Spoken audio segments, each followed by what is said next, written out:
Ningara sanga bonana ulu bisame ningara jayo dolinye ha jabali boya ila mama bazula jadindo maja nyamina araba kale odo maja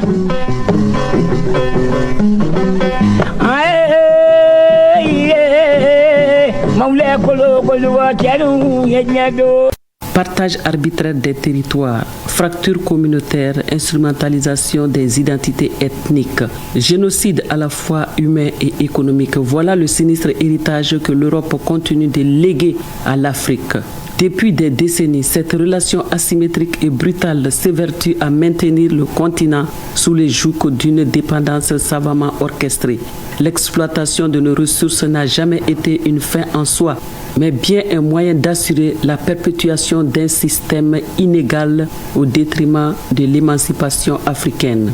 Ces 20 dernières années, la jeunesse sahélienne, notamment au Mali, au Niger et au Burkina Faso, s'est trouvée aspirée dans un tourbillon de violence, de précarité et de désespoir. Et pourquoi ?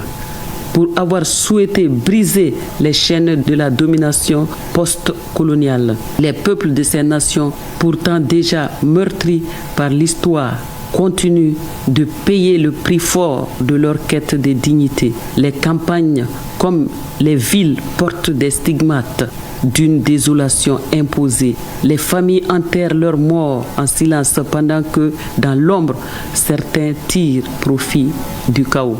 Aujourd'hui, la guerre économique s'ajoute à la guerre armée. L'étranglement financier de nos États s'organise avec froideur dans le but évident de nous mettre à genoux. Et comme si cela ne suffisait pas, la religion, outil d'élévation spirituelle pour les uns, est dévoyée par d'autres à des fins de manipulation meurtrière.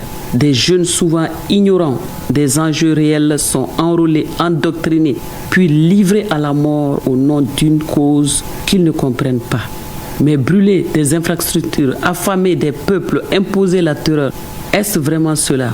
Conduire des âmes vers Dieu. L'obscurantisme brandi comme étendard n'est qu'un paravent. Derrière lui se cachent des intérêts stratégiques, des plans machiavéliques dressés loin du Sahel, dans des bureaux feutrés, là où l'on redoute l'éveil de notre jeunesse. Car oui, ce qui dérange, c'est cette jeunesse debout, consciente, en quête d'un avenir qui ne serait pas dicté depuis l'étranger. Ce qui inquiète, c'est l'élan de l'Alliance des États du Sahel, AES, qui ose penser, agir, construire en dehors des anciens schémas de domination. Alors on inonde nos terres d'armes, on entretient le chaos pour qu'il serve de prétexte à une présence étrangère déguisée en retour providentiel.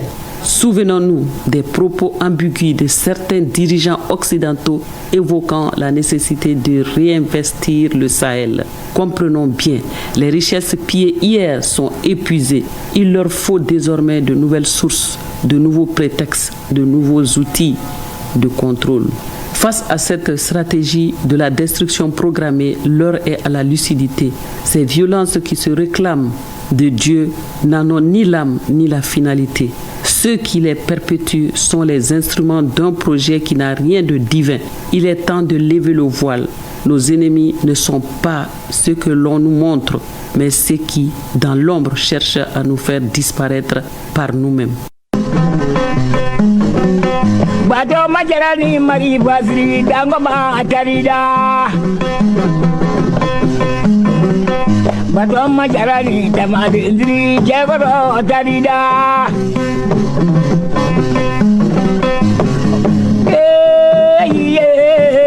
Maule kolo koluwa jalu menyanye sajara sabahu la jamae